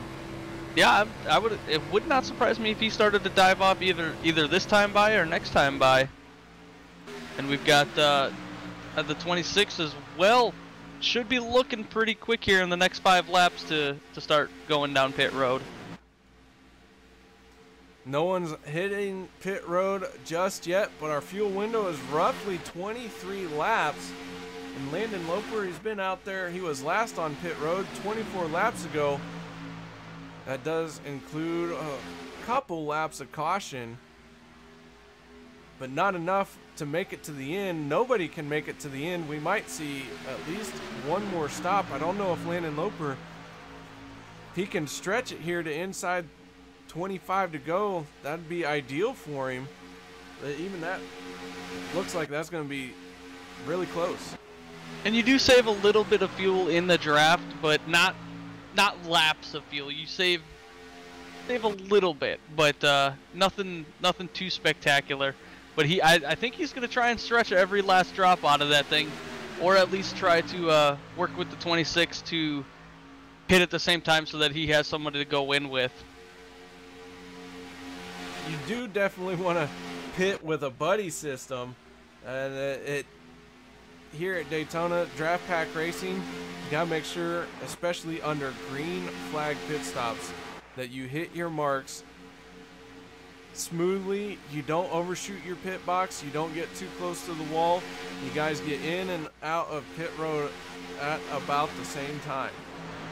Yeah, and it can be tough if you're trying to go in right next to each other, to where as they're both gonna dive off now, try and make that pit stop. Like I said, they were gonna work together. So and they both make it onto pit road. Landon Loper cleanly onto pit road, still nose to tail here. They gotta hit their marks here though, not overshoot it. And the 23 of Landon Loper locks it up, slides through his pit box, and has to back it up. Francois in the 26 looks like he got in very cleanly as well. So green flag pit stops for these two. Landon Loper beating him out. Yeah, I think I didn't look too close, but I think he might have just done taken fuel and no tires, and I did see Francois did take tires, so I wonder how. It looks like he's going to be a little bit behind, but not too far behind. I'd expect the 23 to let up a little bit and try and get back together with Francois. Back to the lead pack. They are working through 1 and 2 here onto the backstretch. Looks like they're going to gobble up these two cars who have just been on pit road. They need to form up. That would be Francois Pelletier and Landon Loper. They have not yet formed up. Francois going to be the first one to get chewed up and spit out as the lead pack is getting ready to breathe down his neck. And that's not good for Lucas Graham, because or Stephen Herman, because now that's another guy that's possibly in front of them to fight for that lucky dog position. Francois going to the high side. Lead pack all going down below, underneath, getting by cleanly. Now Francois going to tuck in behind and use this draft, really take advantage of it. Yeah, and he's coming back. You saw him running with the lead pack quite well earlier on, so he should be able to tuck in behind him and kind of trail with him here for a while. Oh, up front though, the 43 and the 46. Those two still racing side by side. As we got a couple more cars. Stephen Herman, he's hit pit road. He is peeled off. Ooh, Andy takes it through the grass. So Stephen Herman on pit road. Greg Adams Jr. also on pit road. So green flag pit stops really starting to get underway here. Robert Payne has made a pit stop. J.R. Hager has made a pit stop. When will our leaders make theirs? The 46, Kelly Milam, and the 7 of Josh Milam. Those two now running in the front of our inside and outside lines. Yeah, they're on 19 laps on this stint, so I'd expect to come down within the next 5 laps. They got a little bit left in the tank, so they can try and stretch it to make sure that they make it to the end of the race now.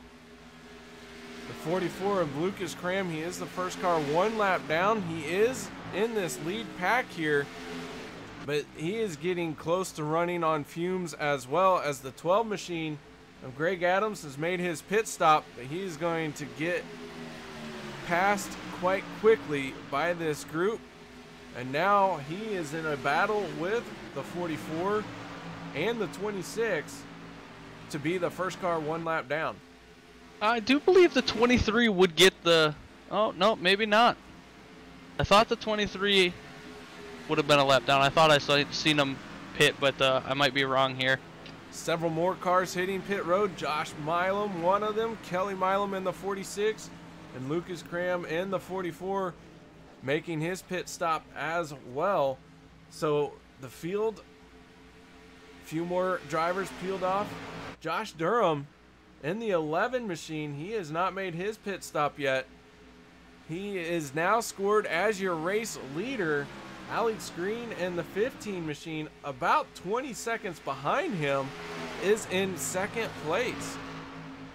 Yeah, and he didn't go down with the other pack, but that can really put a damper because now he's got nobody to go out with him. So he's going to be all by himself and get swallowed up by the pack if it is there at that time. So I'm really curious as to how fast he's going to be able to get up to speed and if he can keep that position. So Josh Durham pitting from the lead. And he did overshoot his pit box by quite a bit, so that's going to cause him more time on pit lane. Several more cars, big old pack of them on the pit road, including our second place runner right now, the 15 of Alex Green. Yeah, that could give Josh Durham a little bit of a cushion to try and get caught up with those guys. But you never know, especially at these super speedways, what could happen. We still got about 22-ish laps left, so lots of racing yet. Josh Milam in the 7 machine in second place, full head of steam, getting ready to pass Josh Durham as we go on the track surface drag race for these two. It looks like the 11 and the 7 put Josh Milam as your race leader here in the 7 machine. Yeah, looking back at Kelly Milam right now, he did pit, and I thought he might have had another fast repair in store, but he still got quite a bit of damage, so he must not have used it, or something happened that we didn't see possibly. But quite a bit of damage on the 46 and a little bit of damage on the 43 as well. They're sitting back in 3rd and 4th. Josh Milam right now is your race leader. Josh Durham in second in the 11 machine. He's going to use the draft from the 44 of Lucas Cram, who is now drafting off of a lap car in front of him. That is the 33 of Steve Thomas. And Steve Thomas, big time move from the top to the bottom. Very scary when you see that happening. Yeah, maybe he wasn't sure where the leader was going to go, if he was going to go high or go low, but yeah, always scary to see one go from the top to the bottom like that. When looking out the back of Joshua Durham, you see Josh Milam in the 7 machine just behind him, but these guys are not really working together. Our leader is starting to pull away using the help of the 44 of Lucas Cram. Yeah, they kind of left Josh Milam out to dry, and that's a good strategy for the 11 and the 44 to pull away from now second place. So our leader following right behind the 44. The 44, he's the last car on the lead lap. He's hoping for a caution so he can make his way around this field, get caught back up. But that leader, he's not letting him get away right now. No, he's not. Richard Fletcher now in second place. It looks like the 46 and the 43 all caught up to the 7, and they got by him, so maybe they can form up and catch the 11 and the 44 and challenge them for the lead here. This second group really is charging with a whole lot of steam. The 7 machine of Josh Milam has got to the back bumper of the 46. The 43 of Richard Fletcher. They're going to form a 3-car train that is really going to start to close the gap on the 11 and the 44. Yeah, they're making it pretty quick. I mean, on my screen here, the 46 doing about 191 while the 11's doing about 189, so they might be able to catch him fairly quickly here. Going on board with the 46 of Kelly Milam. He's trying to close the gap between the 11 and the 44. With 17 laps to go, this field has really got strung out here on this 2.5 mile surface. It's going to create some interesting strategies here and partners to make it to the end of this thing. Yeah, the lap traffic could come into a factor here for these leaders, this top 5, and may cost someone a race if a lead car gets in the way trying to stay on the lead lap. Inching ever so closer. Here comes the 46 Kelly Milam, the 11 of Josh Durham, working with the 44, trying to hold on to this lead. Those two, Lucas Cram not wanting to get past that, put him back down a lap once again. The 11 machine holding on. Here they go. Move for the lead. Kelly Milam to the high side. Josh Milam pushing for all he is worth. Father and son duo. Will those two work together all the way to the end of this thing and decided amongst themselves, stick around for 15 more laps to find out. Oh, and the 44 had a little bit of a connection issue there, and that could have been really scary if the 46 decided to dive down and try and take that inside line while the 44 was gone for a second. Lucas Cram all by himself on the inside line, being abandoned by the 11 of Josh Durham running that Taco Bell paint scheme. The Fuel teammates running 1 and 2 right now, father and son team. Staying to that high side, and now Lucas Cram in the 44 has some help with him. Right behind him, trying to see what car that is. I believe it's the 25 of JR Hager, who is now 2 laps down.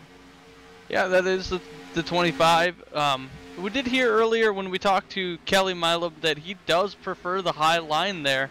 So he's using that to his advantage while having 2 other cars behind him, like right behind him, to kind of push him out front there, even though the cars on his inside are laps down, a lap or laps. The 43 of Richard Fletcher said he wasn't feeling well, said he may not make it through this whole race. Here he is coming onto the front stretch, getting ready to see 13 laps to go. At this point, I don't think he's going to quit early. No, it would take a whole lot of sickness to make me stop racing at this point. You're running at position 3 with 13 laps to go. Yeah, I'm not giving up for anything. The cars in the outside line, those are first, second, and third, so to speak. Those are on the lead lap. The 2 cars on the inside line, they are 1 and 2 laps down, and then Richard Fletcher battling for 4th place, or in 4th place, battling for 3rd. Sometimes he's in 3rd, sometimes he's not. We're going to go 3 wide coming off of turn 3. So we have to deal with lap traffic in that situation. Kelly Milam made it work. Yeah, and I was watching the 25 of JR Hager there for a little bit, and he kind of got loose. He kind of went below that yellow line, touched the apron a little bit, and it kind of disrupted the air on the car, and he got loose a little bit, but he was able to collect it and keep her straight. So good job for him, and hopefully he doesn't go under that yellow line too much more, so that the 43 has a shot to win this thing. Want to do a little bit of housekeeping. We have 24 cars still running in this event. We started 27 here tonight. Glenn Bundren in the 37 machine, he's going to be scored in 25th place. He is behind the wall, headed home. Doug Rice in the 35 machine will be scored 26th. And Rick Greenaway in the 1 will be scored 27th. Those guys all behind the wall, all having an early end to their night. Yeah, that's really unfortunate that they could, or that they couldn't finish the race. But man, I cannot unglue my eyes from this front pack because these guys are so close to each other. It's anybody's race at this point, with it's coming to 10 to go here. Now it looks like all the lead lap cars with the 61 thrown in the mix of DJ Mitzel are going to work to the high side here. Lucas Cram and JR Hager holding on to that bottom. Yeah, and man, these guys, those lead lap, or not lead lap, lap down cars, they're really trying to stay on the lead lap. Well, Lucas Cram is trying to stay on the lead lap. JR Hager trying to stay only one lap down. So maybe that advances him in the race a little bit more to try to get those extra points. As the 43 of Richard Fletcher is now scored in the lead on the bottom line there, tucked in behind those lap cars and really giving Kelly Milam a run for his money. That outside line has lost some momentum. That has allowed the 43 of Richard Fletcher, fourth car on that inside line, to be scored as the leader. But just as fast, that outside line gets a great run down the front stretch through the tri-oval. And now Milam back out front. Yeah, both Milams up 1-2, and Joshua Durham in third place right now. Hopefully, Richard Fletcher, if he's really feeling that under the weather, I would be really pulling for him to try and get this win, and hopefully we can talk to him a little bit and see how he's feeling, and kind of give him congratulations as to running a good race feeling under the weather. He's definitely sticking it out, having a heck of a run, putting on a great show here. We got 8 laps to go this time by. These guys not giving it up yet. No, these guys won't give it, and none of those lead lap cars are going to give anything up until that last lap. After the last lap, these guys are going to battle every inch and nail for every position they can get here. As they're approaching a lot more lap cars on the backstretch here. Lucas Cram tucks up in front of the 46 of Kelly Milam as they approach 17 of Tristan Walker, and I couldn't see who was in front of him, but it looks like the 12 of Greg Adams Jr. So lots more lap cars coming into this lead pack and possibly could tag on with them. Tristan Walker is on the lead lap, so Lucas Cram having a chance to make a pass here on a car. Tristan Walker, along with the 12 of Greg Adams, looks like they're getting ready to be lapped.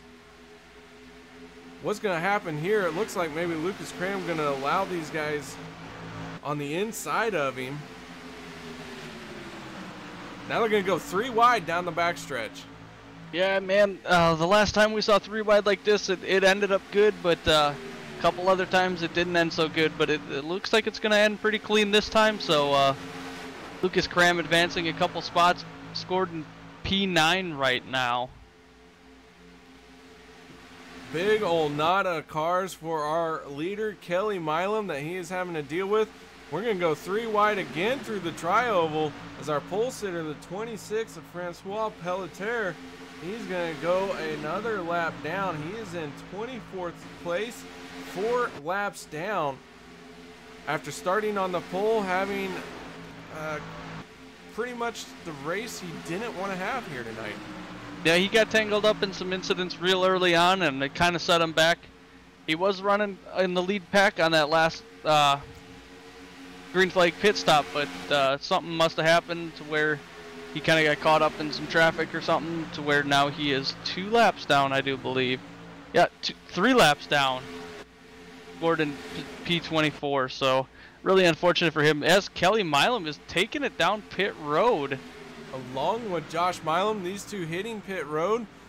Guess they weren't able to make it on fuel.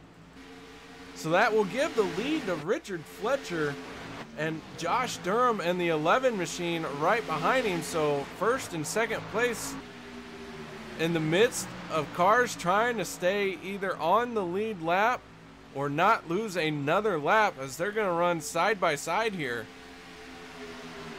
Yeah, I don't know Richard Fletcher or Josh Durham are going to be able to make it. Those guys pitted with on lap 19 of that stint, so I don't know how much longer these guys are going to be able to push it, but it'll be close for them, that's for sure. We have another car coming down pit road, but right now, battle for the lead. So we got 4 laps to go. These guys might be able to make it on fumes. Either one would pick up their first win of the season, whether it be the 11 of Josh Durham or the 43 of Richard Fletcher. These guys have a 22-second lead over third place Jordan Wright. Jordan Wright just worked his way through the tri-oval. Here he is, our third place runner, going into turn number 1, as he is battling with the 15 of Alex Green for third spot. And you see the 39 machine of Jacob Sayers. He is a lap down. And the 14 Aspen Belvin, he is battling for 11th and 12th with the 39 machine. So 2 lead lap cars, 2 lap down cars battling in this pack right here. Oh man, as we got the 44 of Lucas Cram getting really loose, and he's going to be able to save it, it looks like. Oh, and the 26 and the 61 get collected, and they keep it off the track, so there shouldn't be a caution there, but a couple cars getting collected and some wrecks on the backstretch there. No caution yet. We got 3 to go. Should the caution flag fly, that will set the field.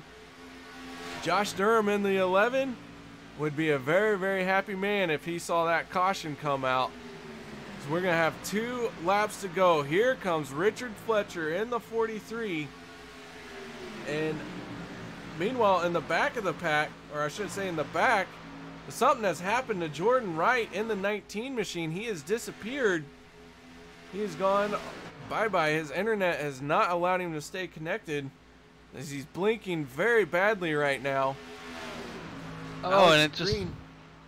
Oh, yeah, I'm seeing that now because it scored him back in P10 all of a sudden for a second there. Meanwhile, up front, Richard Fletcher and Josh Durham still battling it out. That STP red and blue machine in second place. The Taco Bell pink 11, your leader. And that 11 machine has some great help coming up right behind him in the 28 of Derek Conley. White flag is waving. Final time around here at Daytona. Who is it going to be? Is now a lap car separates Richard Fletcher and Josh Durham. But that 43 machine, he's made a move to the outside. Going to try and run behind the 28. Losing some ground here going into turn number 3. Oh, and he gets spun. Oh, in turn 3. Collected the 84 of Len McNeese. Oh, that's an unfortunate event. Checkered flag waving. The 11 of Josh Durham crosses the line, picking up his race win, first race win of the season, with a dejected Richard Fletcher getting spun around. He's still scored in second if he can get that thing going. And now he has fallen to 4th place. Here comes the drive to the finish for 2nd and 3rd. Alex Green getting turned as he goes across the line. Green will be scored in 3rd. 2nd place is going to be Jordan Wright in the 19. Kelly Milam for 4th here. Josh Milam pushing him. These guys 4th and 5th place. So your top 5 for this finish will be Josh Durham, Jordan Wright, and Alex Green, Kelly Milam, and Josh Milam. What a wild finish we saw here. Yeah, that was quite the finish at the end there. Really unfortunate ending for Richard Fletcher as he still hasn't crossed the line. He's limping it to the line, but what a great finish to see. Congrats to Josh Durham for the win tonight. All right, guys, we're going to step away and get set up for our post-race show.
All right, guys, welcome back. We got our post-race show underway.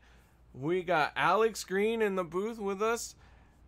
Alex, wild finish, wild battle to the end there of closing laps with Jordan Wright in the 19 machine.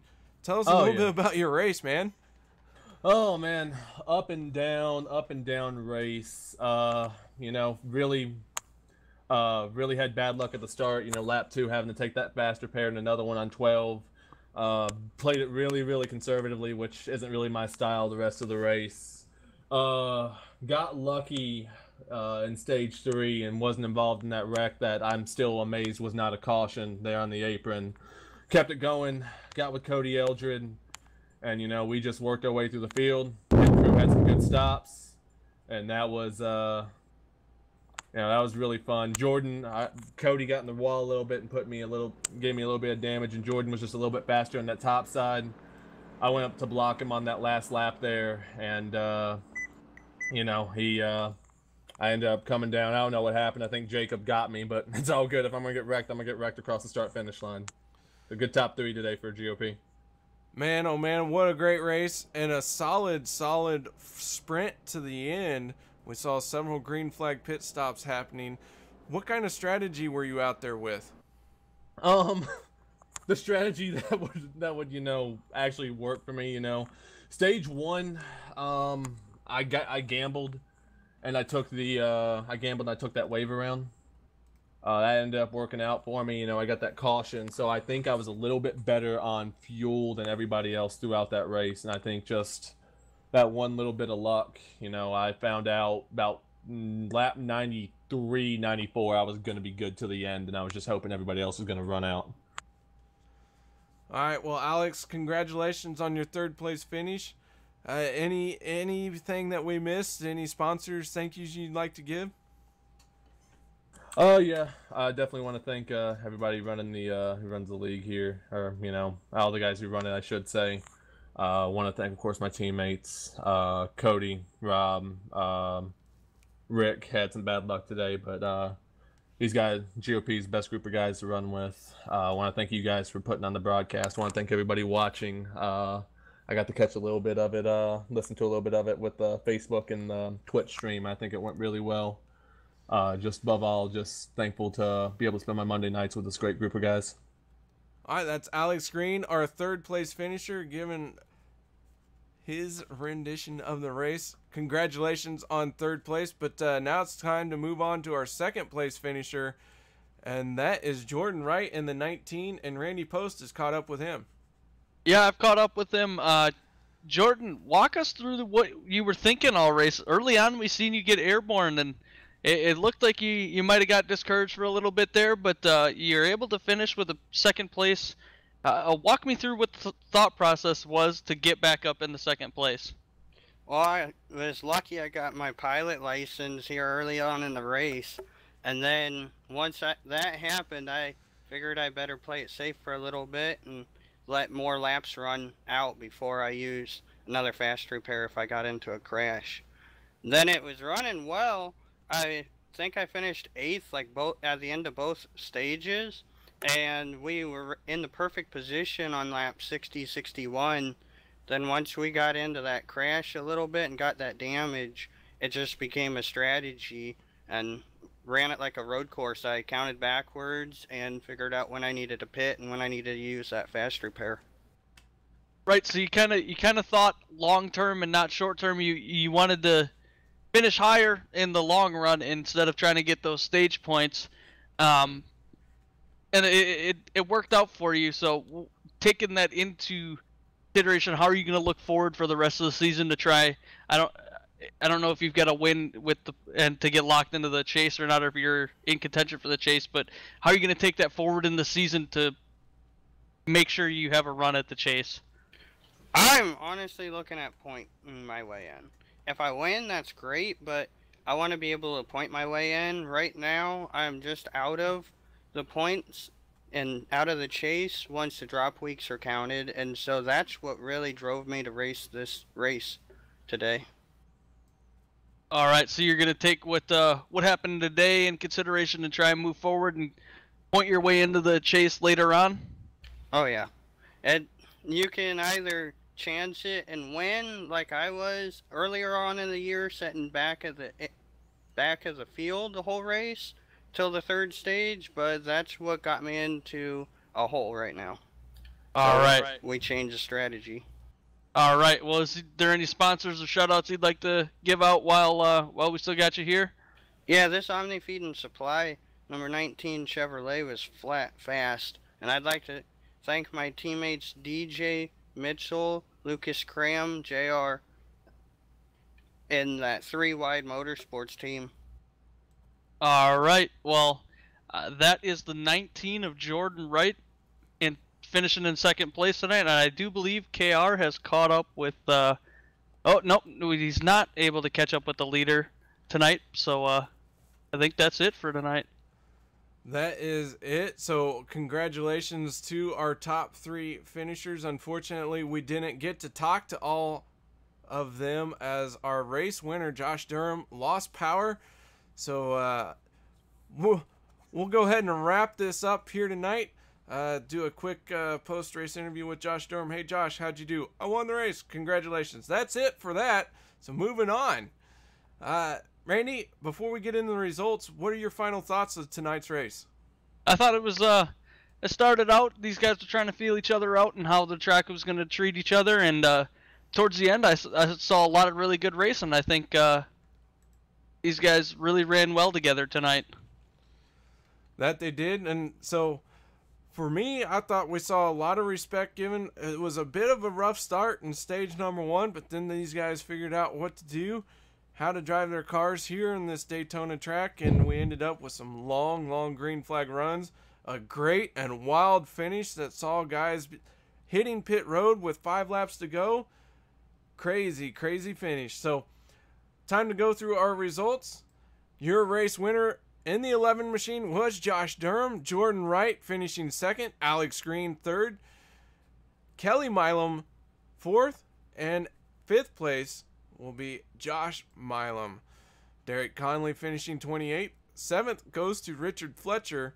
17 machine of Trishan Walker will be 8th. 9th, Landon Loper and Jacob Sayers finishing in 10th. 11th place, Aspen Belvin. Cody Eldred finishing in 12th. 13th place is Steve Thomas. 14th, Lucas Cram. And Greg Adams finishing 15th. Randy, take it away from here. All right, and 16th is going to be the 71 of Stephen Herman. 17th is going to go to the 21 of R. Chase Berry. 18th, the 3 of Robert Payne. 19th, the 84 of Len McNeese. 20th is going to go to DJ Mitchell in the 61. 21st is going to go to the 91 of Ernie Williams. 22nd is going to go to the 25 of J.R. Hager. 23rd is going to go to the 07 of Scott Bellum. 24th will go to the 26 of... Oh, man, I'm going to butcher it again. Can you do this one for me? Francois Pelletier. Francois Pelletier. 25th is going to go to the 37 of Glenn Bundren. 26th is going to go to the 35 of Doug Rice. 27th is going to be the number 1 of Rick Greenaway. And the 28th will be the 68 of Mark A. Vega, who was our in-race admin tonight. Alright, guys, so that is going to wrap it up for us here tonight. Special thank you goes out to Randy Post for joining me here tonight. Appreciate it, man. Thank you very much. Made for a great and compelling conversation. Guys, that's going to do it for us here on Maxspeedtv. We're leaving Daytona 2007 with all of our fingers and toes intact. And until next week, the OP Racing Superspeedway Series. Hope you'll catch them again next Monday. Guys, have a good night, and we'll catch you all later.